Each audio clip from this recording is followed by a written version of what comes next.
विशेष सन्दर्भको साथमा Pashupati kitchen homes private limited, Mitra Park, चाबा हिल।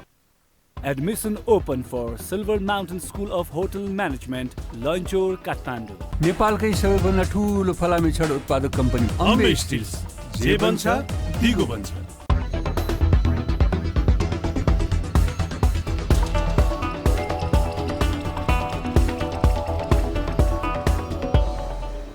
नमस्कार, यो हो टेलिभिजनको विशेष सन्दर्भमा स्वागत छ। म शारदा थापा। यति बेला राजनीतिक तरलता मजाले छाइरहेको छ देशमा र जब पौष 5 गते प्रधानमन्त्रीको सिफारिसमा राष्ट्रपतिले संसद विघटन गर्नुभयो त्यसपछिका दिनहरूको कुरा गर्ने हो भनेदेखि दैनिक रूपमा आम हडताल, प्रदर्शन, त्यसैगरी चाहिँ आरोप प्रत्यारोप चलि नै रहेको छ। यही बीचमा अब संसद पुनर्स्थापनाको निर्वाचन भन्ने विषयले पनि यति बेला सबैभन्दा बढी चासो र प्राथमिकता पाइरहेको छ र यही बीचमा अबको केही दिनमा अर्थात् यो साताभित्रै अर्थात् 1-2 दिनमा कति बेला के हुन्छ भन्न सकिँदैन भन्ने स्थिति आइसकेको छ र सर्वोच्च अदालतमा यो संवैधानिक इजलासमा विचाराधीन जुन प्रतिनिधि सभा विघटन विरुद्धको मुद्दा रहेको छ आजकै कुरा गर्ने हो भने पनि हेर्दैमा टुङ्गिएको छ। अब के हुन्छ त भन्ने विषयमा कुराकानी गर्नको लागि आज हामी यहाँ विशेष सन्दर्भमा उपस्थित भएका छौँ, जसको लागि हामीसँग हुनुहुन्छ डाक्टर दिनमणि पोखरेल, अधिवक्ता, जसले संसद पुनर्स्थापनाको पक्षमा रहेर वकालत पनि गरिरहनु भएको छ। यहाँलाई स्वागत छ कार्यक्रममा। धन्यवाद। जस्तो अब फैसला एकदमै नजिक आइसकेको छ। एक पक्ष संसद पुनर्स्थापना गर्नै पर्छ, नभए आधी आउँछ हुरी आउँछ भनिरहेको छ। अर्को पक्ष निर्वाचन जसरी पनि हुन्छ निर्वाचन गराएरै छाड्छौँ, निर्वाचनको लागि तयारी गर्नुहोला भनेर आदेश आग्रह गरिरहेको देखिन्छ। अब यो फैसला कति दिनमा आउला, कस्तो फैसला आउला यहाँको अनुमानमा? होइन, यस्तो छ, यसलाई अब कति दिनमा आउँछ भन्ने कुरा त अहिले ठ्याक्क हामीले ज्योतिषले जस्तो भन्नु उपयुक्त हुँदैन। तर हामीले इजलासमा पाएको सूचना के हो भन्दाखेरि आजदेखि चाहिँ हेर्दैमा आज पनि मुद्दा छँदै थियो, आज हेर्दैमा जनाएको छ र सम्माननीयज्यूले र बेन्चबाट पनि अब यसलाई लामो गर्नु हुँदैन, छिटो बहस सिद्ध्याएर छिटो एउटा देशलाई निकास दिनुपर्छ भनेर बारम्बार चाहिँ त्यो बोलिराखेको सन्दर्भ हेर्दाखेरि मेरो अनुमानमा यो हप्ताभित्र चाहिँ फैसला आइसक्छ भन्ने लाग्छ मलाई। यो हप्ताभित्र सबैजना चाहिँ ढुक्क भए हुन्छ, फैसला आउँछ? त्यो त मैले भन्न मिल्दैन, त्यो चाहिँ अब इजलासको कुरा अहिले हामीले अनुमान गर्न मिल्दैन। तर समग्रतामा बेन्चले जुन खालको सिरियसनेस अथवा सिन्सियरिटी देखाइरहेको थियो, छिटोभन्दा छिटो चाहिँ फैसला दिनुपर्छ र देशलाई एउटा चाहिँ नयाँ एउटा निकास दिनुपर्छ भन्ने खालको जुन सोच अभिव्यक्त भएको थियो, त्यसबाट हामीले अनुमान गर्दाखेरि यो हप्ताभित्र हुन्छ भन्ने हामीलाई लाग्छ। अब अहिले देश संसद विघटनको मुद्दामा रुमलिरहेको छ होइन, यही बिचमा दबाव प्रभाव सर्वोच्चको लागि पनि विभिन्न खालको चाहिँ यो धारणाहरू आइरहेका छन् सर्वोच्चमाथि होइन। यही बिचमा न्यायालय र विशेष गरी चाहिँ अधिवक्ताहरू जो हुनुहुन्छ उहाँहरू नै किन विभाजित भन्नुभएको छ? होइन, यसलाई चाहिँ विभाजित भन्नु हुँदैन। तपाईँको सम्माननीय प्रधानमन्त्रीज्यूले एउटा निर्णय गर्नुभयो, संसद विघटनको निर्णय गर्नुभयो। त्यो चाहिँ संविधानको हिसाबले र राजनीतिक हिसाबले पनि धेरै गम्भीर एउटा निर्णय थियो।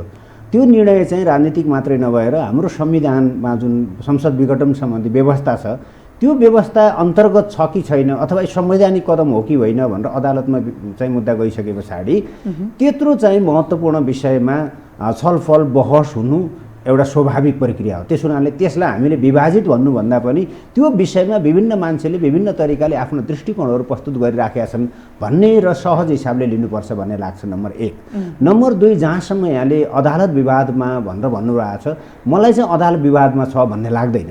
सामान्य हिसाबले हेर्ने हो भने हरेक मुद्दा नै एउटा विवाद भएरै मुद्दा चाहिँ अदालतमा जाने हो। त्यहाँ दुईटा पक्ष त हुन्छन् नै होइन, एउटा चाहिँ वादी पक्ष हुन्छ, अर्को प्रतिवादी पक्ष हुन्छ, अथवा रिटको सन्दर्भ भन्दाखेरि एउटा चाहिँ निवेदक हुन्छ, अर्को प्रत्यर्थी हुन्छ। त्यस हुनाले निवेदकले आफ्ना दाबीहरू प्रस्तुत गर्ने, प्रत्यर्थीले आफ्नो जवाफहरू राख्ने, त्यो चाहिँ अदालतमा आफ्ना कानुन व्यवसाय मार्फत छलफल हुने र त्यो इन्फर्म चाहिँ एउटा डिस्कसनका आधारमा अदालतले निर्णय लिने, यो त नर्मल प्रक्रिया हो। सामान्य एउटा राम र श्यामको मुद्दामा जुन प्रक्रिया हुन्छ यो मुद्दामा पनि त्यही प्रक्रिया हुन्छ। त्यस हुनाले यसलाई अन्यथा लिनु हुँदैन भन्ने लाग्छ। तर यसका बावजुद पनि म एउटा कुरा यहाँलाई के निवेदन गर्छु भने संसद विघटन भनेको सामान्य एउटा व्यक्ति बीचको विवाद जस्तो होइन। यो चाहिँ देशको दूरगामी एउटा राजनीतिक व्यवस्थामा असर पार्ने कुरा होइन। संसद जस्तो जनताको प्रतिनिधिलाई नै विघटन गर्ने भनिसकेपछि यसले आम जनतालाई छुने भएको हुनाले यसमा धेरै चाहिँ चासो हुनु, यसमा धेरै चाहिँ प्रतिक्रियाहरू आउनु र कोर्टले पनि यसलाई धेरै सिन्सियरिटीका साथ लिनु, यसलाई हामीले स्वाभाविक र सकारात्मक रूपमा लिनुपर्छ भन्ने लाग्छ मलाई चाहिँ। अब स्वाभाविक र सकारात्मक कसरी लिने भन्ने कुरा पनि रहेको छ यहाँनिर, प्रश्न यहाँ पनि रहेको छ। यहाँले नै भनिहाल्नुभयो यो संसद विघटन भनेको संवैधानिक रूपमा गर्न हुन्छ कि हुँदैन र हाम्रो संविधानमा के लेखिएको छ र के गर्नुपर्ने भन्ने कुराको त चौतर्फी रूपमा त बहस चलिरहेको छ होइन। यही बिचमा अब स्वाभाविक रूपमा लिनुपर्छ भन्ने कुराले फेरि कस्तो कुन तरिकाले स्वाभाविक रूपमा लिने भन्ने कुरा आउँछ नि त। जस्तो नर्मल रूपमा श्याम र रामको मुद्दा त होइन, यो देशकै मुद्दा हो होइन, त्यसमा पनि संविधानको कुरा छ यहाँनिर होइन। यसलाई त स्वाभाविक यो सेन्समा मैले भनिराखेको छु कि जति धेरै मान्छेलाई कुनै पनि निर्णयले प्रभाव पार्छ भने त्यति धेरै मान्छेहरूले आफ्ना दृष्टिकोणहरू प्रतिक्रियाहरू व्यक्त गर्छन्। तपाईँहरूले पनि अरू सामान्य विषयमा कम छलफल चलाउनुहुन्थ्यो, अहिले चाहिँ यो मुद्दा भइसके पछाडि दिनौँ कानुन व्यवसायीहरूसँग राजनीतिज्ञहरूसँग छलफल चलाइराख्नु भएको छ। भन्नुको अर्थ यसका पछाडि दुईवटा कुरा छन्। एउटा, अब यो निर्णय कसरी जाला भन्ने चासो छ, त्यो कुरा जनतालाई एजुकेट तपाईँहरू गर्न चाहनुहुन्छ भन्ने रूपमा म बुझ्छु एउटा। दोस्रो कुरा के हो भन्दाखेरि ताकि यो विषयमा हामी सबैले आफ्नो प्रतिक्रियाहरू राख्नुपर्छ, त्यो अदालतको प्रक्रिया आफ्नो ठाउँमा छँदैछ, तर राजनीतिक हिसाबले र अरू हिसाबले पनि यो निर्णयको लेजिटिमेसी के हो, यसमा कानुनी मात्रै पाटो छैन, संवैधानिक मात्रै पाटो छैन, यसमा राजनीतिक आयामहरू पनि भएको हुनाले, नागरिक अधिकारसँग जोडिएका विषयहरू पनि भएको हुनाले मान्छेले त्यो रूपमा पनि अभिव्यक्त गरिराखेका छन् भन्ने हिसाबले लियो भने मलाई लाग्छ सहज हुन्छ। होइन भने यो सामान्य कुरालाई एकदमै के न हो भन्ने हिसाबले प्रस्तुत गर्नु पनि त्यति उपयुक्त हुन्छ जस्तो मलाई चाहिँ लाग्दैन व्यक्तिगत रूपमा। अब यो कुरामा म फेरि आउँछु होइन। जस्तो यो जुन सर्वोच्चमा विचाराधीन मुद्दा रहेको छ संसद विघटन विरुद्धको होइन, यही बिचमा अब यो सातामा अबको 1-2 दिनमा फैसला आउँछ भन्ने बेलामा फेरि जस्तो हिजोको मात्रै कुरा गर्ने हो भनेदेखि प्रधान न्यायाधीश शैलेन्द्र शमशेर जबरा र प्रधान सेनापति पूर्णचन्द्र थापाको जुन भेटलाई यति बेला चाहिँ निकै नै चासोका साथ सबैले लिइरहेका छन् होइन, यो भेटलाई चाहिँ कसरी लिने? अब मैले त यो भेटलाई अरू धेरै हिसाबले लिन आवश्यक ठानेको छैन, किनभने सर्वोच्च अदालतले के जानकारी गरायो भने सर्वोच्च अदालतको भवन निर्माणको कुरा थियो। त्यो भवन निर्माणको सन्दर्भमा जुन जग्गा छ त्यो चाहिँ आर्मीको क्याभलेरीमा प्रयोग भइराखेको त्यो छोडिदिनु पर्ने थियो, अहिलेसम्म नछोडेको कारणले गर्दाखेरि भवन निर्माण कार्यमा चाहिँ अलिकति चाहिँ तीव्रता आउन नसकेको हुनाले त्यही विषयमा छलफलका लागि भेटघाट भएको भने हुनाले अहिलेलाई हामीले चाहिँ त्यही कुरामा विश्वास गर्न पर्यो, अन्यथा चाहिँ प्रमाणित नहुँदासम्म। भोलि घटनाक्रमले अन्यथा देखायो भने फेरि त्यति बेला के हो भन्ने कुरा त्यति बेला थाहा होला। अब अहिले एउटा कुरा के हो भने मुद्दा फैसलाको चरणमा गएको अनि प्रधानमन्त्रीका अभिव्यक्तिहरू अनि त्यसपछि अरू अभिव्यक्तिहरूसँग जोडेर हेर्दा अनि कहिले मान्छेले सङ्कटकालका कुरा गर्ने कहिले के कुरा गर्ने गर्दाखेरि त्योसँग जोडेर हेर्दाखेरि एउटा स्टोरी बन्छ होला। तर म के भन्छु भन्दाखेरि एउटा चाहिँ हामी त अफिसर अफ द कोर्ट पनि हो होइन, अदालतको चाहिँ पक्षमा डिफेन्ड गर्नु हाम्रो कर्तव्य पनि हो। त्यस हुनाले अहिले नै चाहिँ डाउट गरिहाल्नुपर्ने एउटा निष्कर्ष हाल्नुपर्ने अवस्था चाहिँ छ जस्तो लाग्दैन। अहिलेलाई हामीले उहाँहरूले जे भन्नुभयो त्यही कुरामा विश्वास गर्ने हो। घटनाक्रमले अथवा परिस्थितिले अर्को कुरा इन्डिकेट गर्यो भने अनि जे इन्डिकेट गर्छ त्यो आधारमा फेरि हामीले त्यसलाई क्वेसन गर्ने अथवा त्यसको बारेमा आफ्नो धारणाहरू अभिव्यक्त गर्ने त्यो नै उपयुक्त हुन्छ होला भन्ने लाग्छ। जस्तो अब अहिलेको घटनाक्रम र उहाँहरूको भेटको कुरालाई लिएर त चासो नहुने भन्ने त कुरै पनि भएन। फेरि के कुरामा किन भेट भयो भन्ने कुरा पनि खुलस्त रूपमा नभनिएको कारणले गर्दाखेरि पनि यो चासोहरू होइन। उहाँहरूले त यही भन्नुभयो, के भन्नुभयो भने यो भवन निर्माणसँग जोडिएको कुरा होइन, मलाई विश्वास भन्दा पनि उहाँहरूले भनिसके पछाडि मसँग अन्यथा तथ्य नआउँदासम्म मैले विश्वास गर्नुपर्ने हुन्छ।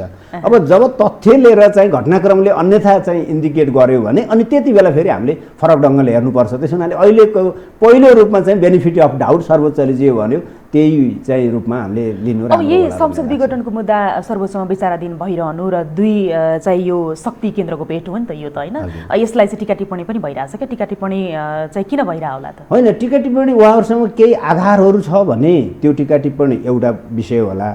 दोस्रो कुरा हाम्रोमा के हुन्छ भने धेरै कुराहरू अनएक्सपेक्टेड हुने अनि त्यस पछाडि मान्छेको चाहिँ जुन ट्रस्टको डिफिसिट भन्छ नि, मान्छेको इन्स्टिट्युसनहरूमाथि ट्रस्टको डिफिसिट बढ्दै गएको कारणले गर्दाखेरि यो अन्यथा केही हो कि भन्ने पनि लाग्ने अनि सुरक्षा परिषदको बैठक आदि इत्यादि यो प्रसङ्गमा चलिराखेका हुनाले अरू केही हो कि मलाई चाहिँ अब यो प्रोसेसबाट इन्डिपेन्डेन्ट बाहिर हेर्दाखेरि प्रधान न्यायाधीशले अहिले यो मुद्दाको सन्दर्भमा प्रधान सेनापतिसँग भेट्नुपर्ने अरू कारण चाहिँ बाहिर रूपमा चाहिँ केही देखिँदैन।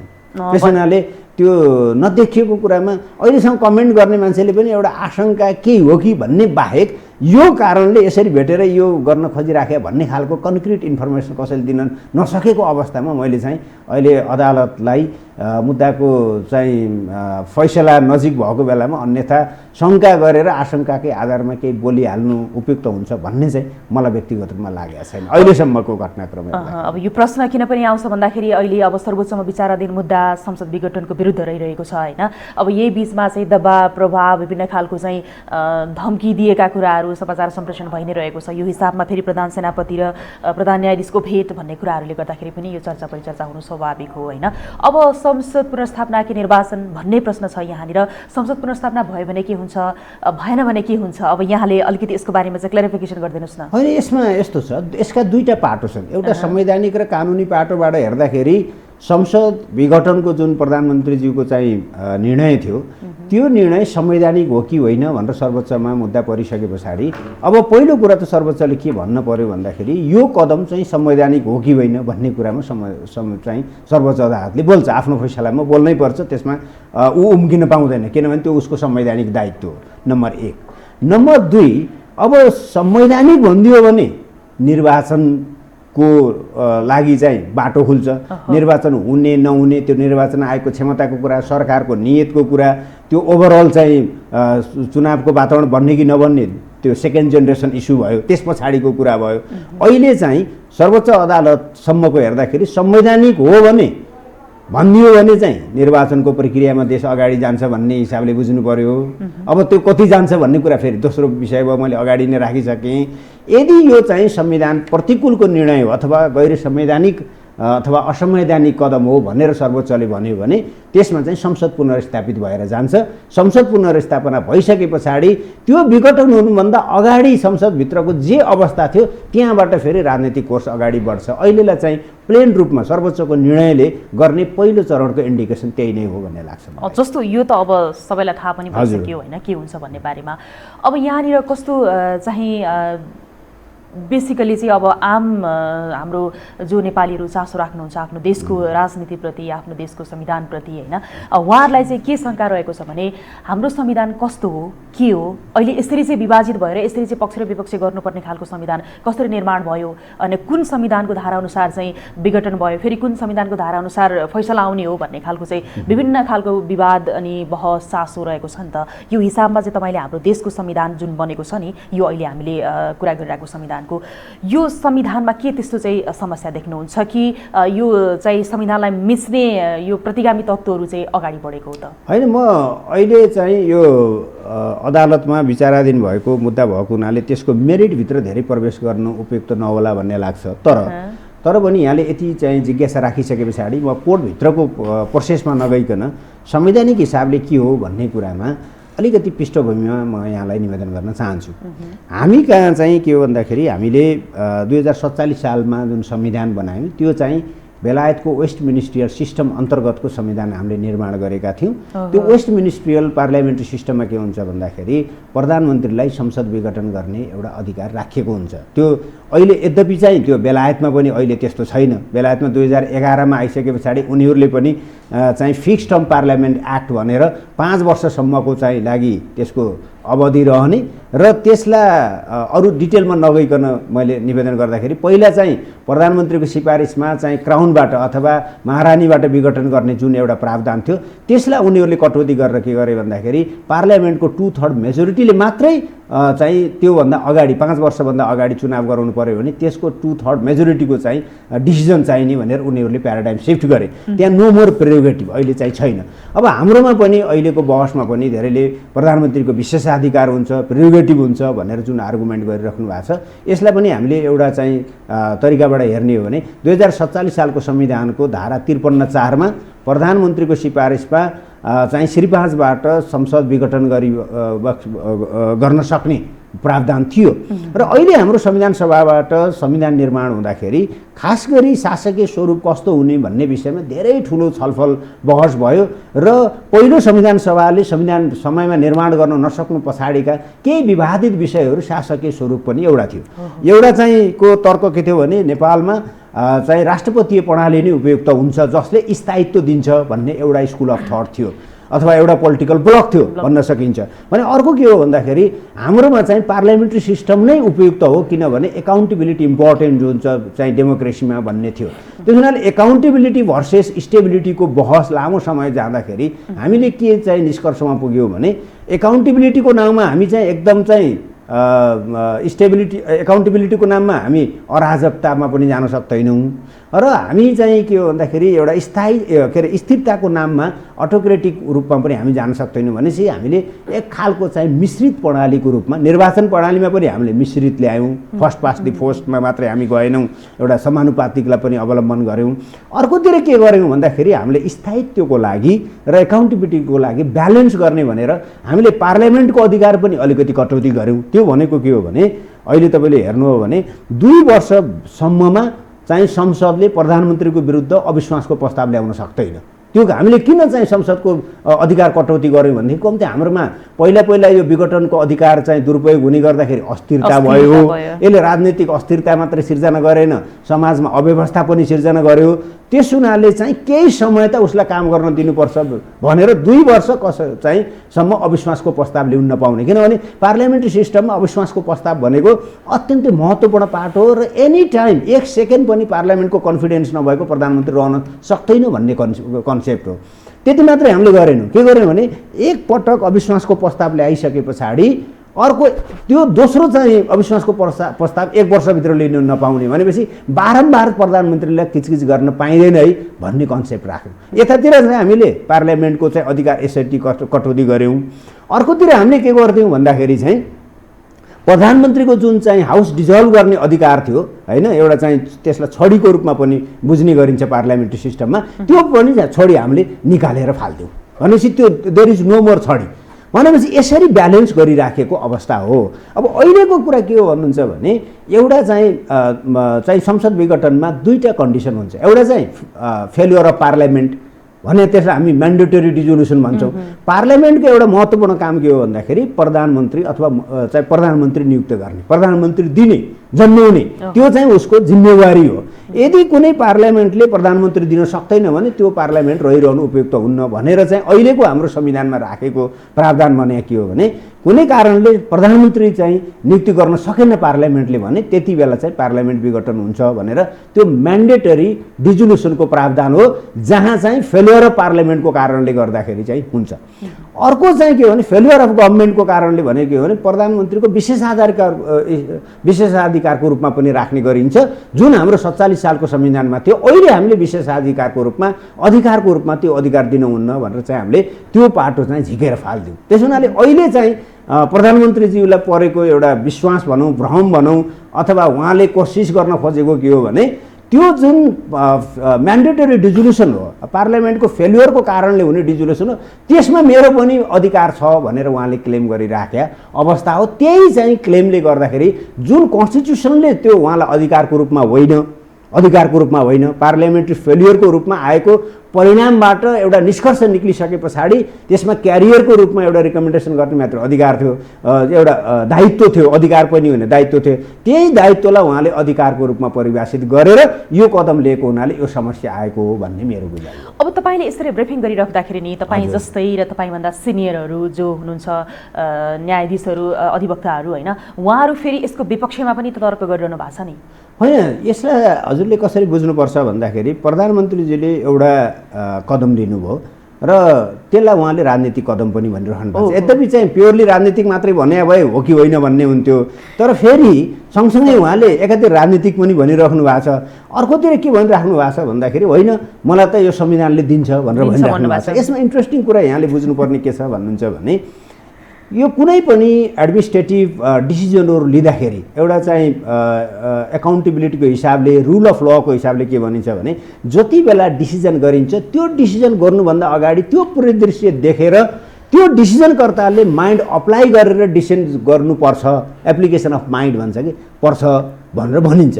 यसमा मैले हेर्दाखेरि के देखिराखेको छु भने प्रधानमन्त्रीज्यूले त्यो चाहिँ कानुनी, संवैधानिक र आवश्यकता महसुस गरेर गरेको भन्दा पनि राजनीतिक रूपमा एउटा चाहिँ भनौँ बदलाव भाव अथवा एउटा चाहिँ निर्णय गरेर चाहिँ उहाँले एउटा चाहिँ कन्भिक्सनका आधारमा निर्णय गर्नुभयो। अनि त्यस पछाडि निर्णय गरिसके पछाडि यहाँ टेकेर मिल्छ कि त्यहाँ टेकेर मिल्छ कि यसरी जस्टिफाई गर्न सकिन्छ कि भनेर विभिन्न चाहिँ उपायहरू खोज्दै हिँडेको जस्तो भन्नुको अर्थ यो कहाँबाट देखिन्छ म तपाईँलाई निवेदन गरौँ भने क्याबिनेटको डिसिजनमा उहाँले खास चाहिँ धाराहरू चाहिँ राम्रोसँग कोट गर्नु भएन, कहाँ टेकेर मैले गरेँ भनेर गर्नुभएको छैन। सिफारिसमा आउँदाखेरि चाहिँ फेरि त्यहाँ माथि केही थपेर सिफारिस गरे देखिन्छ। फेरि त्यो सिफारिसभन्दा राष्ट्रपतिज्यूको चाहिँ प्रोक्लेमेसनमा जम्मा 4वटा कुरा त्यहाँ उल्लेख गरे देखिन्छ। धारा चाहिँ 76 को 1, 76 को 7, धारा 85 उल्लेख गरे देखिन्छ। लिखित जवाफतिर आउँदाखेरि फेरि के छ भन्दाखेरि होइन धारा 74 मा संसदीय व्यवस्थामा त प्रधानमन्त्रीको विशेषाधिकार हुन्छ भनेर फेरि त्यहाँ क्लेम गरे भने प्रत्येक स्टेपमा फेरि अदालतमा आउँदाखेरि होइन यो त आवश्यकताको सिद्धान्तका आधारमा पनि मिल्छ भनेर आर्गुमेन्टहरू गरे। त्यस हुनाले यसबाट के देखिन्छ भने सोची विचारी संविधान कानुनलाई हेरेर निर्णय गर्ने भन्दा निर्णय गरिसके पछाडि अनि त्यसलाई जस्टिफाई गर्ने। त्यसो एउटा इन्टरनेसनल लमा एउटा रिलेसनमा एउटा बनाइसके फर्स्ट एक्ट देन नेगोसिएट भन्ने एउटा एप्रोच, इन्डियन एप्रोचलाई त्यसो भन्छन् कि पहिला एक्ट गर्ने अनि नेगोसिएट गर्ने। जेनरली हुनुपर्ने के चाहिँ नेगोसिएट गर्ने अनि एक्ट गर्ने हो। संविधान कानुन अनुसार मेरो अधिकार हो कि होइन भन्ने कुरामा विवेक पुर्याएर निर्णय गर्ने अनि त्यस पछाडि त्यसलाई जस्टिफाई गर्नेमा निर्णय पहिला गर्ने अनि त्यस पछाडि जस्टिफिकेसनका आधारहरू खोज्दै जाने, त्यो प्रक्रिया देखेले गर्दाखेरि यो मोर आर्बिटरी अनएकाउन्टेबल रुल अफ लको विपरीत हो कि भन्ने कुरा उहाँकै चाहिँ व्यवहार, उहाँकै चाहिँ डकुमेन्ट र आर्गुमेन्टहरूले पनि त्यो कुरा देखाउँछ। अनि अर्को कुरा जस्तो विदेशका केही त्यस्ता संविधानका कुराहरू अनि नजिरहरूलाई उहाँले चाहिँ उदाहरण दिनुभएको छ नि अहिले, त्यो चाहिँ हाम्रो नेपालमा लागु हुन्छ होइन? त्यसमा म राखौँला। त्योभन्दा अगाडि यहाँको अघिल्लो जिज्ञासा थियो भने यो दुई तहमा किन विभाजित हुन्छ भन्ने कुरामा यहाँहरूले के बुझ्नुपर्छ भन्दाखेरि कुनै पनि कुरा आफैमा प्लेन रङ एन्ड राइट हुँदैन र त्यो रूपमा बुझ्नु पनि हुँदैन। किनभने त्यो रङ हो कि राइट हो अथवा कन्स्टिट्युसनल हो कि होइन भन्ने कुराको डिसिजन गर्नका लागि संवैधानिक इजलासमा 5 जना न्यायमूर्तिहरू बसिराख्नु भएको छ, न्यायाधीशहरू बसिराख्नु भएको छ।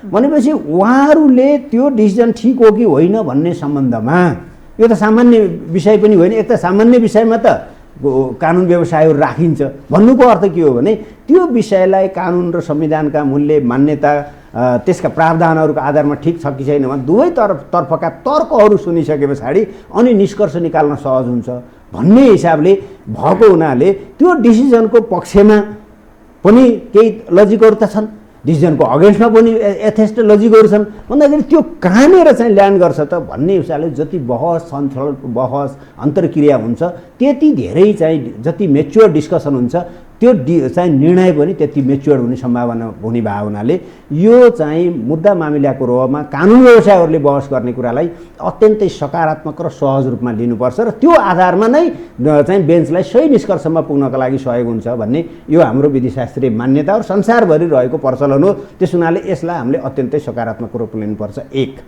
दोस्रो कुरा के हो हुनुहुन्छ नि, मैले अगाडि पनि यहाँलाई के निवेदन गरेको थिएँ भने यो धेरै आम जनताको चासो र सरकारको विषय भएको हुनाले हरेक मान्छेको जीवनमा यसले प्रभाव पार्छ। भन्नु न, मानव एकछिनलाई यो चाहिँ संसद विघटन सदर गर्यो भने निर्वाचन हुन्छ, निर्वाचन हुँदा यति धेरै चाहिँ तपाईँको खर्च पर्छ प्रत्येक नेपालीको, अनि त्यो मूल्य वृद्धि कति हुन्छ, अनि त्यस पछाडि यहाँ चन्दादेखि ल्याएर धेरै चुनावको चाहिँ उसमा कति हुन्छ, देखिने र नदेखिने गर्दाखेरि कति चाहिँ कस्टी हुन्छ, यो कुरा पनि छ एउटा कुरा। दोस्रो कुरा, हामीले संविधान भर्खर बनायौँ, हामी सारा मान्छेले भनिराखेका छन् संविधान बनाउने बित्तिकै हाम्रो संविधान सभाको अध्यक्षज्यूले के भन्नुभएको थियो भन्दाखेरि यो हामीले चाहिँ सुधारिएको संसदीय व्यवस्था बनाएको, त्यस हुनाले हामीले पार्लियामेन्टको अधिकार पनि यति कटायौँ, प्रधानमन्त्रीले हटका आधारमा चाहिँ संसद विघटन गर्दाखेरि चाहिँ अस्थिरता आयो भनेर त्यो अधिकारै झिकेर राख्यौँ भनेर उहाँले सार्वजनिक रूपमा बोल्नु भएको छ, अन्तर्वार्ता दिनुभएको छ, लेख्नु भएको छ।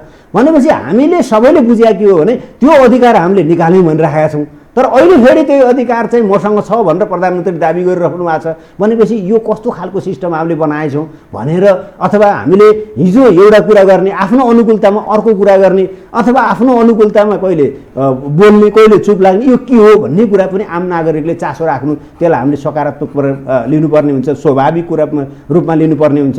त्यसपछि त्योभन्दा अझ महत्त्वपूर्ण कुरा के हो भने यो कारणले गर्दाखेरि जस्तो धेरै मान्छेले के चाहिँ अनुमान गरिराखेका छन् भने हामीले त सन्तुलनको संविधान बनाएको, पार्लियामेन्टको अधिकार पनि हामीले चाहिँ झिक्दियौँ र प्रधानमन्त्रीको अधिकार पनि झिक्दियौँ र हामीले ब्यालेन्स राख्यौँ, अब पार्लियामेन्टको चाहिँ अविश्वासको प्रस्ताव ल्याउने अधिकार संविधानमा त्यहाँ छँदैछ, अहिले चाहिँ अदालतमा च्यालेन्ज भएको छैन।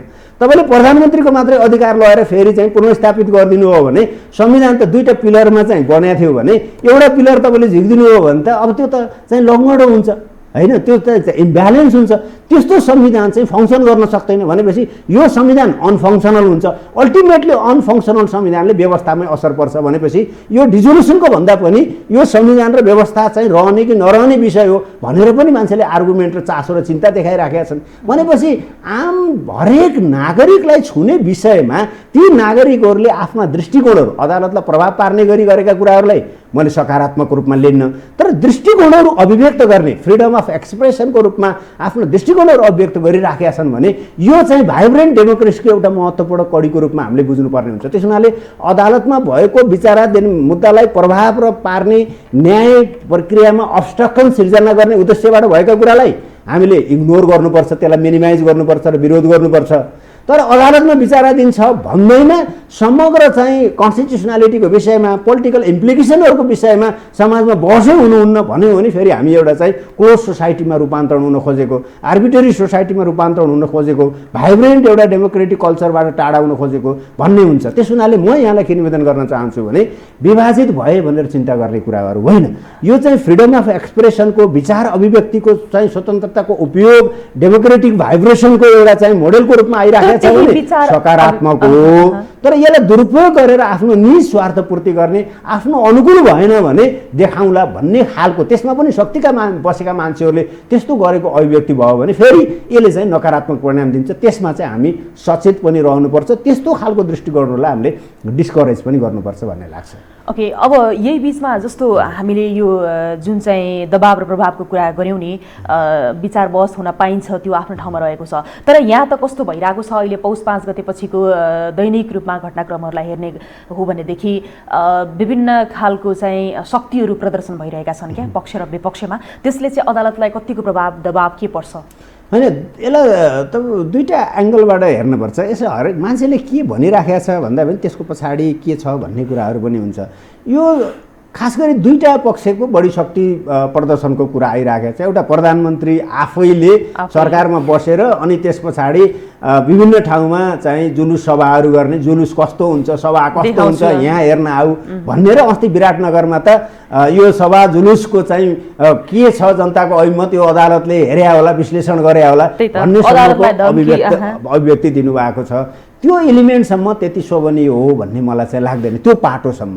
तर उहाँहरूको दल फुटिसके पछाडि अब चाहिँ को बलियो छ भनेर जनतामा एउटा इम्प्रेसन दिनका लागि आन्तरिक चाहिँ उहाँहरूको जुन विभाजन छ त्यो विभाजनका आधारमा जनमत आफ्नो पक्षमा पार्नका लागि गरिएको प्रयासलाई फेरि मैले अन्यथा भन्दिनँ। त त्यो प्रयासमा अदालतलाई अनड्यू इन्फ्लुएन्स गर्ने काम चाहिँ गर्नु हुँदैन, एउटा कुरा। दोस्रो कुरा, डेमोक्रेटिक चाहिँ एउटा सिस्टममा मैले हामीले बहसमा पनि भन्छौँ, बाहिर हामी बोल्दैनौँ, बहसमा पनि हामीले अदालतमै पनि के भन्छौँ भने अदालत पनि एकाउन्टेबल इन्स्टिट्युसन हो है। हामीले लयरले कसरी चाहिँ प्लेडिङ गरिरहेछ, कुन इन्ट्रिग्रिटीका साथ प्रस्तुत हुन्छ, जजले कुन इन्ट्रिग्रिटीका साथ प्रस्तुत हुन्छ, कुन चाहिँ स्ट्यान्डर्डको फैसला दिन्छ, त्यसले चाहिँ मुलुकलाई कसरी फाइदा गर्छ, कन्स्टिट्युसनल चाहिँ तपाईँको स्पिड भनौँ न। अहिलेको संविधान अदालतले गर्ने भनेको त संविधानको व्याख्या हो। व्याख्याका विभिन्न आयामहरू हुन्छन्, त्यो मध्ये एउटा मेजर आयाम के हो भन्नुहुन्छ भने त्यो संविधान सभाले संविधान बनाउँदाखेरि कुन उद्देश्यका साथ यो प्रावधान राखेको थियो भन्ने कुरा, तिनीहरूको चाहिँ इन्टेन्ट पत्ता लगाउने काम पनि हो। अब हिजो चाहिँ मैले अन्यत्र पनि भनेको छु, यो एकाडेमिक कुरा हो, यति चाहिँ बोल्नु उपयुक्त हुन्छ भन्ने लाग्छ, किनभने आम मान्छेलाई एजुकेट गर्ने प्रक्रियाको रूपमा लिँदाखेरि अब त्यो इन्टेन्टको रूपमा 601 जना संविधान बनाउने मान्छे त्यहाँ छन्। छलफल कसरी भएको थियो, कुन निष्कर्षमा आएको थियो भन्ने मान्छे जीवितै छन् भनेपछि त्यो इन्टेन्ट कोर्टले सही ढङ्गले पत्ता लगायो कि लागेन भन्ने सम्बन्धमा त भोलि अदालतको फैसला आइसके पछाडि पनि त्यो फैसलाको चाहिँ बारेमा त फेरि विचार विमर्श त हुन पाउँछ। अदालतको डिसिजन हामी सबैले मान्नुपर्छ, whether it is wrong or right. तर त्यो डिसिजन ठिक हो कि होइन, कन्स्टिट्युसनल लिगल फ्रेमवर्क प्रिन्सिपलमा चाहिँ टिक्यो कि टिकेन भन्ने कुरामा फेरि त्यसको चाहिँ एकाडेमिक डिस्कसन क्रिटिक त हुनसक्छ। त्यस हुनाले कोही पनि एकाउन्टेबिलिटी भन्दा बाहिर चाहिँ छैन, जुडिसियरीका डिसिजनहरू पनि एकाउन्टेबिलिटी भन्दा बाहिर छैन। त्यस हुनाले त्यसको चाहिँ गरिमा बचाउने दायित्व त अदालतको पनि रहन्छ। त्यस हुनाले मैले निवेदन गर्न खोजेको कुरा के हो भने अदालतलाई पनि बाहिर हुने छलफल बहसहरूले पनि फिड इन गरिराखेकै हुन्छ। हिजोको जस्तो क्लोज सोसाइटी छैन, यहाँ चाहिँ मिडियामा हुने छलफलहरू, सोसाइटीमा हुने इन्ट्रेक्सनहरूले कोर्ट पनि बेनिफिटेड हुन्छ। त्यो आधारमा एउटा चाहिँ कन्स्ट्रक्टिभ डिबेट सोसाइटीमा भयो भने त्यसको बेनिफिट कोर्टमा पनि जान्छ। तर डिस्ट्रक्टिभ रूपमा अब्स्ट्रक्सन चाहिँ न्याय निरूपण गर्ने प्रक्रियामा अब्स्ट्रक्सन सिर्जना गर्ने गरी नारा, जुलुस, प्रदर्शन र अभिव्यक्ति दिन थालियो भने त्यसले चाहिँ के गर्छ भने अदालतलाई सही निर्णयमा पुग्न अवरोध सिर्जना गर्छ। अवरोध सिर्जना गर्ने काम गर्नु हुँदैन। तर कोर्टलाई सही डिसिजनमा पुग्नका लागि भाइब्रेन्ट डिस्कसनहरू, एकाडेमिक डिस्कसनहरू, ब्रिलियन्ट एउटा आइडियाहरू समाजमा प्रस्फुटित हुन्छ भने त्यो आइडिया फेरि कोर्टसम्म पुग्छ नि। भनौँ न, हामी जति साथीहरूको बिचमा छलफल गर्छौँ त्यति राम्रा आइडियाहरू हामीसँग बन्छन् र ती आइडिया गएर हामीले अदालतमा बहस गऱ्यौँ भने त्यसको बेनिफिट अदालत हुने हो नि त। अब चाहिँ गजबमा कसैसँग पनि इन्ट्रेक्सन नगरिकन सुतेर बस्यो अनि गएर अदालतमा प्लिडिङ गऱ्यो भने त त्यसले के दिन सक्छ? दिँदैन। भाइब्रेन्ट सोसाइटीमै आइडियाहरू आउने हुन्। Exactly, vibration is very positive thing, vibration very important. तर कुरा के हो भने त्यो भाइब्रेसन अदालतको न्याय निरूपणमा अब्स्ट्रक्सन सिर्जना गर्ने तहको भयो भने द्याट इज डिस्ट्रक्टिभ। त्यो चाहिँ अदालतको अपेलनाको विषय पनि बन्न सक्छ। तर त्यो डिसिजनलाई सहयोग हुने गरी हुने हरेक खालका चाहिँ विचार अभिव्यक्तिहरूको इन्ट्रेक्सन, विचार अभिव्यक्तिहरूको चाहिँ एक्सप्रेसन चाहिँ फेरि डेमोक्रेटिक सोसाइटीमा वेलकम हो। त्यो अदालतमा विचाराधीन मुद्दा छ भन्दैमा विचार अभिव्यक्तिबाट चाहिँ सङ्कुचन लगाउनुपर्छ भन्ने मान्यता एटलिस्ट चाहिँ म राख्छु। सडक प्रदर्शन सबै गर्न पाइन्छ होइन। सडक दुईवटा कुरा यहाँ बुझ्नुपर्ने कुरा के हो भने कसैले पनि अहिले अदालतलाई प्रभाव पार्नको लागि सडक प्रदर्शन भने होइन। उनीहरूले के भने हाम्रो जनमत यति छ है, के अरे विभाजित भयो। तर इन्डिरेक्टली एउटा एक खालको थ्रेटन टाइपको त आइरहेछ नि त होइन। अब यस्तो खुलिरहेकै छ नि त्यो सबै कुरा। होइन, यस्तो छ, मैले अगाडि नै निवेदन गरेँ, घुमरो पाराले यो चाहिँ कुरा अदालतले बुझोस् भनेर उहाँहरूले भनिराखेका कुरालाई लुकाउनु पर्ने कुराहरू छैन। त्यो एउटा कुरा के अरे उहाँहरूले भन्नु भन्दैमा अदालतले बुझ्छ र बुझ्नुहुन्छ र बुझ्नु हुँदैन। कसैले चाहिँ अलिकति ठुलो सङ्ख्यामा जुलुस लगायो भन्दैमा अदालत प्रभावित भइहाल्छ, हाम्रो अदालत त्यति कमजोर छ भनेर बुझ्नु पनि भएन। र त्यसरी प्रभावित भयो भने त्यो जुडिसियरीले पनि आफ्नो इन्टिग्रिटी मेन्टेन गर्न नसकेका अवस्थाहरू हुन्छ। अहिले यहाँले देखिराख्नु भएको छ, यो चाहिँ अलिकति चलायमान हुँदा विभिन्न हिसाबले मान्छेहरूले चाहिँ कामहरू पनि गरिराखेका हुन्छन् होइन। भन्नुहोस् न, पूर्व प्रधान न्यायाधीशहरूलाई पनि अदालतको अपेलनामा चाहिँ मुद्दा लगाइएको छ होइन। प्रधानमन्त्री आफै चाहिँ अस्ति गएर चाहिँ अदालतमा आफै उपस्थित भएर लिखित जवाब प्रस्तुत गरिराख्नु भएको छ होइन।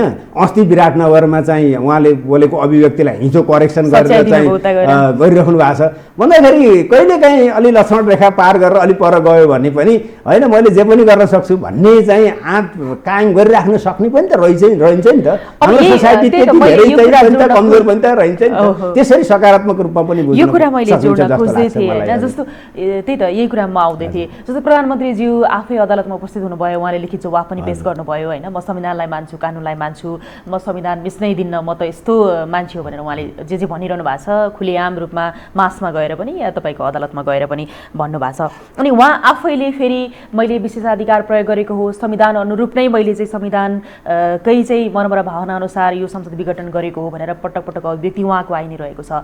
अनि यही बिचमा विकल्प नभइसकेपछि त संसद विघटन नै अन्तिम एउटा बाटो हो, अन्तिम विकल्प हो भनेर पनि भनिएको छ। प्रधानमन्त्रीको विकल्प थिएन। यहाँलाई के लाग्छ? हुन त यहाँको भर्सन्स पनि बाहिर आइसकेको छ। मेरो कुरा त यस्तो छ, मेरो दृष्टिकोण के हो भने प्रधानमन्त्रीज्यूले आफूले डिसिजन गरिसके पछाडि त्यो डिसिजनको बचाउ गर्नुलाई मैले अन्यथा लिन्न। त्यो चाहिँ स्वाभाविक कुरा हो। त्यो आफ्नो बचाउ उहाँले राजनीतिक रूपमा बाहिर पनि गर्नुहुन्छ भने त्यसलाई अन्यथा भन्न आवश्यक छैन। र अदालतभित्र त उहाँले लिखित जवाफ पेशै गरेर आफ्नो वकिल राखेर त्यो चाहिँ बचाउ गरिराख्नु भएको छ। त्यस हुनाले त्यो चाहिँ एउटा पार्ट हो नम्बर 1। अब नम्बर 2 के हो भने उहाँले दाबी गर्दैमा त्यो कन्स्टिट्युसनल हुने नत्र नहुने भन्ने पनि होइन। त्यस हुनाले त्यसको निरूपण त अदालतले गर्छ र अदालतले संविधान कानुन हेरेर एउटा निर्णय गर्छ। त्यसमा हामी कन्फिडेन्ट छौँ। अहिले चाहिँ अदालतको बारेमा हामीले शङ्का गरिरहनु पर्ने अवस्था सिर्जना भएको पनि छैन। नम्बर 2 अब नम्बर 3 त्यसमा म पछि छोड्नु होला। नम्बर 3 तपाईँको जुन प्रश्न थियो, अब प्रधानमन्त्रीज्यूलाई यो अधिकार छ कि छैन अथवा चाहिँ विकल्प थियो कि थिएन, म त विकल्प विहीन भएर गरे हुँ भन्ने अवस्थामा चाहिँ मैले हेर्दाखेरि के देखेको छु भने संविधानमा के भन्यो भने प्रधानमन्त्री नियुक्त हुन नसकेमा अरू पनि कन्डिसन छन् हैन। अविश्वासको प्रस्ताव धारा 76(5) को चाहिँ प्रधानमन्त्रीले अविश्वासको प्रस्ताव लिन नसकेमा र प्रधानमन्त्री नियुक्त हुन नसकेमा भन्ने छ। अहिले प्रधानमन्त्री नियुक्ति हुन नसकेको अवस्थै होइन, अलरेडी प्रधानमन्त्री हुँदै हुनुहुन्छ नम्बर 1। त्यस हुनाले त्यो संविधानको क्राइटेरिया मिटै भएन भन्ने मेरो दृष्टिकोण नम्बर 1। नम्बर 2, अब उहाँलाई मलाई चाहिँ चलाउन सकिनँ अथवा मलाई चलाउन मन लागेन भन्ने हो भने सकिनँ भन्यो भने पनि छोड्ने हो, मन लागेन भन्ने पनि छोड्ने हो र अर्कोलाई बाटो चाहिँ छोडिदिने हो। अहिले प्रधानमन्त्रीज्यूको हकमा मैले समस्या के देखिराखेको छु भने उहाँले विकल्प छैन भनिराख्नु भएको छ। विकल्प छ कि छैन भन्ने कुरा त उहाँले बाटो खोलिदिएर, हाम्रो गाउँघरतिर भन्थे नि चाहिँ हलो अड्काएर गोरु चुट्ने भने जस्तो हलो उहाँले अड्काइदिनु भएको छ। उहाँले राजीनामा पनि नदिने, अनि त्यस पछाडि चाहिँ मलाई चलाउनु पनि दिएन, म चाहिँ चलाउँदिनँ पनि भन्ने, अनि विघटन गर्नुबाहेक अर्को विकल्प छैन। यो चाहिँ तर्क भएन। पहिलो कुरा चाहिँ विकल्प छ कि छैन भन्ने कुरा हो भने पहिलो कुरा उहाँले राजीनामा दिएर विकल्पको प्रधानमन्त्री आउनका लागि दुईटा, एउटा चाहिँ बहुमतको हो भने संसदीय दलभित्र म बाहेक अरू कसैसँग तागत छ त चाहिँ बहुमत सिद्ध गर्ने भनेर त्यो च्यालेन्ज उहाँले गर्नु पर्थ्यो हैन। उहाँले त 64% को कुरा हैन, 64% उहाँको होइन नि, 64% होइन, त्यो गलत हो। 64% नेकपाको स्ट्रेन्थ हो। नेकपाको स्ट्रेन्थ भनेको उहाँ संसदीय दलको नेता हो, तर आइरन म्यान होइन। उहाँ मात्रै त होइन नि त, होइन, त्यो त्यही नै गलत भयो। उहाँले आफू बाहेक अर्कोलाई विकल्प नदेख्ने जुन समस्या छ त्यही आफूले बाटो पनि नछोड्ने अनि म बाहेक विकल्प छैन भन्ने जुन चाहिँ यसलाई चाहिँ आर्बिटरी एप्रोच भनिन्छ कि यो चाहिँ डेमोक्रेटिक एप्रोच होइन। यदि चाहिँ उहाँले त्यही कुरा क्लेम गर्ने हो भने पहिलो कुरा उहाँले राजीनामा दिने अथवा नदिइकन उहाँले चाहिँ पार्टीभित्रको समस्या हो भने साँच्चीकै चाहिँ मेरो विकल्प सोच्या हो त हाम्रो दलले, संसदीय दलले भनेर संसदीय दलमा उहाँले गएर फेरि आफ्नो चाहिँ मेजोरिटी टेस्ट गरेर मेजोरिटी सो गरेको भए के हुन्थ्यो भने अब चाहिँ मेरो दलमा त म मेजोरिटीमा छौँ, अब मेजोरिटीमा भएको हुनाले चाहिँ अर्को विकल्प छैन भनेर भन्ने अवस्था हुन्थ्यो नि त। त्यो पनि गर्नु भएन।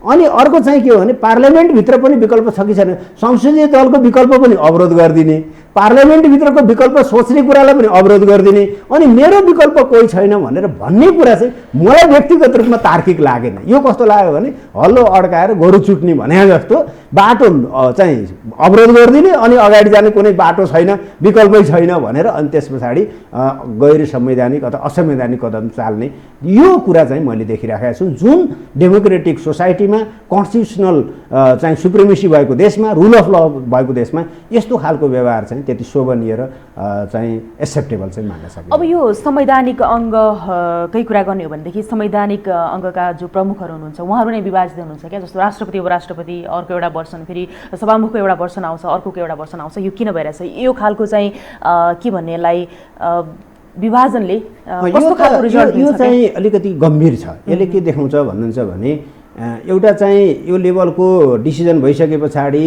नागरिकहरू, इन्स्टिट्युसनहरू पक्ष विपक्षमा देखिनु एउटा एस्पेक्ट हो, त्यसलाई हामीले नर्मल मान्न सकौँला। तर जुन खालको चाहिँ पोलराइजेसन हुँदै गइराखेको छ नि, त्यो पोलराइजेसनले गर्दाखेरि मैले एउटा के खतरा देखिराखेको छु। तपाईँले अगाडि पनि इन्डिकेट गर्न खोजिराख्नु भएको थियो, मैले सकारात्मक कुरा धेरै गरेँ होइन, एउटा बौद्धिक एकाडेमिक हिसाबले मैले कुराहरू राखेँ। तर पोलिटिकल इम्प्लिकेसनको हिसाबले मैले ठुलो समस्या के देखिरहेको छु भने हाम्रा जुन कन्स्टिट्युसनल बडिजहरू छन् ती बडिजहरू चाहिँ डिसक्रेडिटेड हुँदै जाने, यसलाई चाहिँ पोलिटिकल साइन्सको भाषामा इन्स्टिट्युसनल डिके भनिन्छ, क्षयीकरण हुँदै जाने। भनेपछि भनौँ न एकछिनलाई मानव अदालतले डिसिजन गर्यो, त्यो डिसिजन सही भयो कि भएन भनेर आम मान्छेले गलतै गर्यो कि प्रभावमा परेर गर्यो कि होइन अरू कुनै कारणले गरेर गर्यो कि भनेर सोच्ने स्थिति आयो भने त्यो इन्स्टिट्युसनप्रतिको चाहिँ के हुन्छ चाहिँ मिसट्रस्ट हुन्छ अथवा ट्रस्ट गुम्दै जान्छ। त्यो गुम्दै चाहिँ गइसके पछाडि इन्स्टिट्युसनल क्षयीकरणको अवस्था हुन्छ। अहिले निर्वाचन आयोगको अवस्थामा मैले त्यही देखिरहेको छु।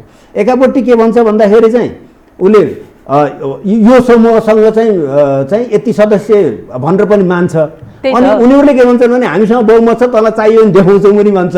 तर उसको चाहिँ व्यवहारहरू हेर्दाखेरि होइन कसैलाई पनि नदिने फ्रिज त्यो त्यस्तो त हुँदैन नि। मेरो भनाइ के होइन, तपाईँले आफ्नो विवेक प्रयोग, मैले अगाडि नै हजुरलाई निवेदन गरेको छु नि, डिसिजनकर्ताले आफ्नो विवेकको प्रयोग गर्नुपर्ने हुन्छ। अर्काको दबावमा प्रभावमा परेर डिसिजन गर्यो भने त्यो गैर कानुनी हुन्छ। त्यति पनि आफ्नो विवेकको पनि प्रयोग गर्न सकिन्न भने त्यो मान्छे त्यहाँ बस्नु हुँदैन के, छोड्दै हुन्छ नि त। के जरुरी छ भन्नु न। There are so many educated people, there are so many competent people. तपाईँले आफ्नो विवेक प्रयोग गरेर संविधान कानुनको सही प्रयोग गर्न सक्नुहुन्न, धेरै आम मान्छेले तपाईँमाथि प्रश्न गर्छन् भने कि तपाईँले जस्टिफाई गर्नु पर्यो कि चाहिँ तपाईँले छोड्नु पर्यो होइन। तपाईँले निर्णय नै गर्न नसक्ने अनि अर्काको प्रभावमा लत्रेर हिँड्ने हो भने त्यसले तपाईँलाई त सिद्ध्याउँछ। हाम्रो जुन डेमोक्रेटिक इन्स्टिट्युसनहरू छन्, कन्स्टिट्युसनल इन्स्टिट्युसनहरू छन्, ती इन्स्टिट्युसन भनेका के हुन् भन्नुहुन्छ भने निर्वाचन आयोग, अख्तियार दुरुपयोग अनुसन्धान आयोग, जति पनि संवैधानिक अङ्गहरू छन् त्यो अहिले चाहिँ सरकारले कसरी बुझाएको छ भने त्यो त आफ्नो विङको रूपमा बुझाएको छ होइन। त्यो सरकार चाहिँ आर्बिटरी हुन्छ। सरकार जहाँ पावर हुन्छ, हाम्रो एडमिनिस्ट्रेटिभ लमा के भन्छ power crafts, absolute power crafts होइन, एब्सोल्युटली जति धेरै तपाईँमा शक्ति केन्द्रित हुन्छ त्यति तपाईँले त्यसको दुरुपयोग गर्ने चान्स बढी हुन्छ। त्यस हुनाले त्यो दुरुपयोग नहोस् भनेर हामीले चाहिँ संवैधानिक अङ्गहरूबाट त्यसलाई चेक गर्नका लागि बनाएको।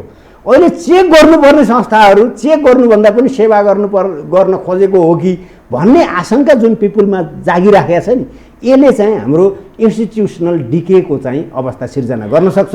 यो चाहिँ हाम्रो मुलुकको चाहिँ लोकतन्त्रको लागि, रुल अफ लको लागि र संवैधानिक सर्वोच्चताको लागि धेरै ठुलो खतराको घन्टी चाहिँ मैले देखेको छु।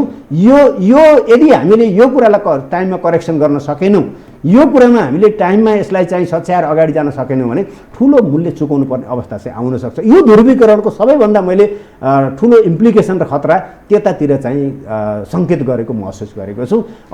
यो अहिले चाहिँ यो बढ्दै जाँदाखेरि अहिले निर्वाचन आयोग होला, अख्तियार होला, भोलि को हुँदै इनकेस चाहिँ अदालतसम्म आइपुग्यो भने हामी धेरै ठुलो मूल्य चुकाउनु पर्ने ठाउँमा पुग्छौँ। अब यो अदालतको फैसलाकै विषयमा सबैभन्दा बढी चासो छ अहिले त होइन। अब 1-2 दिनभित्र, यो हप्ताभित्र अदालतको निर्णय आउँछ भन्ने कुरा छ, यहाँले भनिसक्नुभयो। अब यो अदालतलाई जुन शक्ति प्रदर्शनले दिएको दबाव प्रभाव भनौँ या भित्र पनि अदालतमा सेटिङ छ भन्ने सुनिन्छ, कहिले के सुनिन्छ होइन। यी कुराहरूले यो जुन चाहिँ अब हिजोको मात्रै प्रधान सेनापति र प्रधान न्यायाधीशको भेटको कुरा छ, यी कुराहरूले अदालतलाई दबाव पार्छ कि पार्दैन? मलाई हेर्नुहोस् व्यक्तिगत रूपमा त्यस्तो लाग्दैन, किनभने हरेक न्यायाधीशहरू त्यहाँ प्रधान न्यायाधीश र प्रत्येक न्यायाधीशको भोटिङ एउटै हो। Each individual has equal right. त्यहाँ चाहिँ बेन्चको चाहिँ प्रशासनको हिसाबले, बेन्चलाई चाहिँ कन्ट्रोल गर्ने हिसाबले प्रधान न्यायाधीशज्यूको अधिकार बढी होला, तर फैसलामा हरेक न्यायाधीशको चाहिँ विवेक बराबर हुन्छ र बहुमतबाट निर्णय हुने हो। अन्तिममा मत विभाजित भयो भने बहुमतबाट हुने हो। त्यसैले प्रधान न्यायाधीशले के भन्नुभयो भनेर यो यस्ता डिसिजनहरूमा प्रधान न्यायाधीशलाई पन्छाएर कोही न्यायाधीश पनि चाहिँ अछुत रहन सक्ने हुँदैन। हरेक न्यायाधीशले आफ्नो विवेक, मैले सुरुमा भनेको छु नि, एप्लिकेसन अफ माइन्ड, हरेक मान्छेले आफ्नो अन्तरात्मालाई सोधेर अनि संविधान र कानुन अनुसार आफ्नो निर्णय दिनुपर्ने हुन्छ। त्यस हुनाले यस्तो मुद्दामा बाहिर लागेका जुलुसका आधारमा, प्रधानमन्त्रीले कतै चाहिँ बोलेका आधारमा निर्णय गर्छन् न्यायाधीशहरूले, गर्नुहुन्छ भनेर हामीले सोच्नै सक्दैनौँ, सोच्नु पनि हुँदैन। We have to trust them. उनीहरूले आफ्नो विवेकको प्रयोग गर्छन् र संविधान र कानुन अनुकूलको निर्णय गर्छन् भन्ने कुरामा हामीले विश्वास गर्नुपर्छ। म त पूर्ण रूपमा आशावादी छु, त्यसमा कुनै कुरै छैन, अन्यथा हुन्छ भन्ने कुरा। अदालतमाथि शङ्का चाहिँ किन हुन्छ त? होइन, यस्तो छ, कहिलेकाहीँ शङ्कालाई नेगेटिभ रूपमा नलिन्न। त्यो एउटा चाहिँ के हो भने तिमी ठिक गर है भनेर एउटा चाहिँ सकारात्मक रूपमा उहाँहरूप्रति अपेक्षा बढाएको कुराको रूपमा पनि लिन सकिन्छ। त्यस हुनाले अहिले यो मुद्दाको सन्दर्भमा कुनै व्यवहार कन्डक्टबाट उहाँहरू चाहिँ प्रभावित भएर डिसिजन गर्नुहुन्छ भन्ने खालको आचरण व्यवहार मैले महसुस गरेका छैन। त्यस हुनाले उहाँहरूको चाहिँ निर्णयप्रति हामी सबैले विश्वास गर्नुपर्छ, त्यो वातावरण सिर्जना गरिदिनुपर्छ। कसैले अवरोध गर्न खोज्यो, अब्स्ट्रक्सन ल्याउन खोज्यो जस्टिस प्रोसेसमा भने हामीले त्यसलाई हटाएर बाटो सजिलो बनाइदिनुपर्छ। भोलि उहाँहरूले विवेक चाहिँ कायम गर्न सक्नु भएन, फैसला त्रुटिपूर्ण भयो भने यद्यपि त्यो फैसला मान्दै पनि त्यसको एकाडेमिक रूपमा कहाँ त्रुटि भयो, के कारणले त्रुटि भयो, कुन चाहिँ सिद्धान्तमा उहाँहरू विचलित हुनुभयो, यसको चाहिँ फेरि बहस गर्ने, छलफल गर्न पाउने अधिकार त हामीसँग सुरक्षित छँदैछ नि। ठिक छ। अब कुन फैसलालाई त्रुटिपूर्ण मान्ने भन्ने हुन्छ नि त, दुईटा, एउटा पुनर्स्थापना कि चुनाव, दुईटा मध्ये एउटा त हुन्छ। अब एउटा भइसकेपछि एउटा पक्ष त सडकमै फेरि आन्दोलनै गरिरहेको छ होइन। यो बीचमा त्यसरी हेर्नुहोस्, ती पोलिटिकल फोर्सबाट आउने कुराहरू एकछिन आउँछन् फेरि मत्थर हुन्छन्, तर सिद्धान्तका आधारमा चाहिँ मूल्यहरूका आधारमा हुने बहसले दूरगामी प्रभाव पार्छ। मैले यो चाहिँ सडकमा आएर एकछिन रियाक्ट गर्ने, नारा लाउने कुरा गरिरहेको छैन। हरेक हामीले 52 सालको चाहिँ फैसलामा चाहिँ ठिक हो कि होइन भनेर अहिले पनि हामीले यो मुद्दाको सन्दर्भमा अध्ययन गर्दाखेरि त्यसको मेरिटको बारेमा छलफल भइराखेको छ।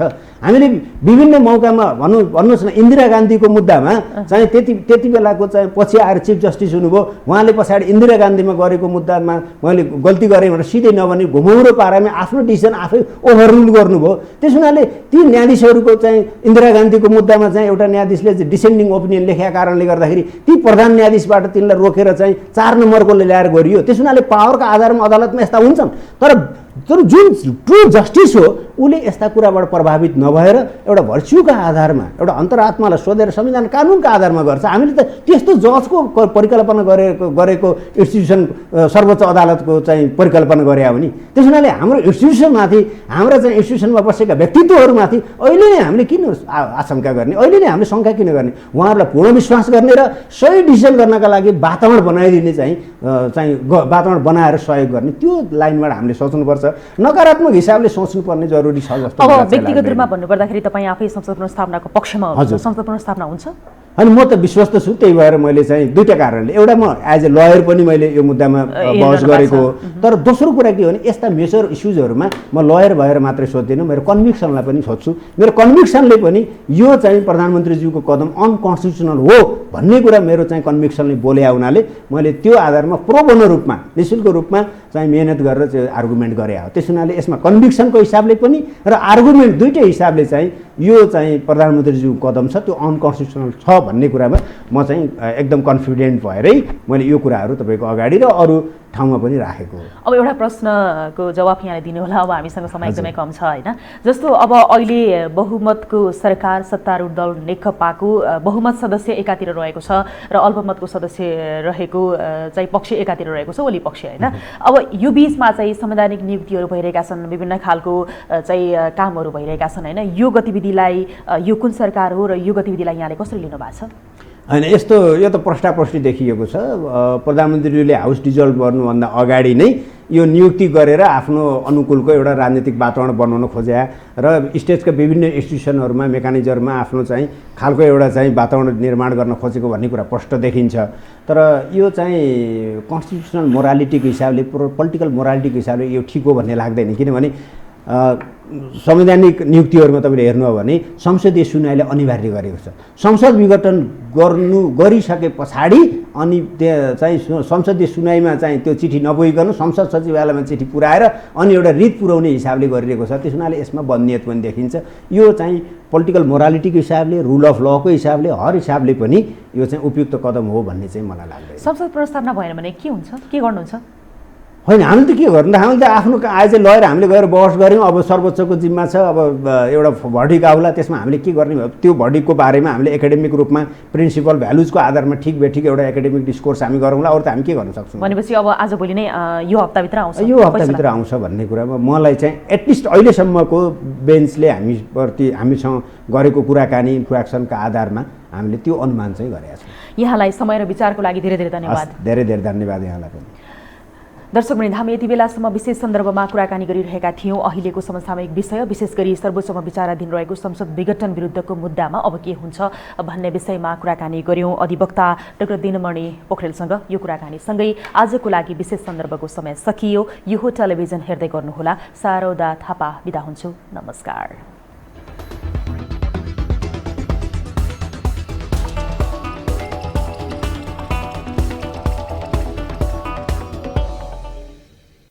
विशेष सन्दर्भको साथमा Pashupati kitchen homes private limited, Mitra Park, Chabahil. Admission open for Silver Mountain School of Hotel Management, Lanchor, Kathmandu. नेपालकै सबैभन्दा ठुलो फलामे छड उत्पादक कम्पनी अम्बे स्टिल्स, जे बन्छ दिगो बन्छ।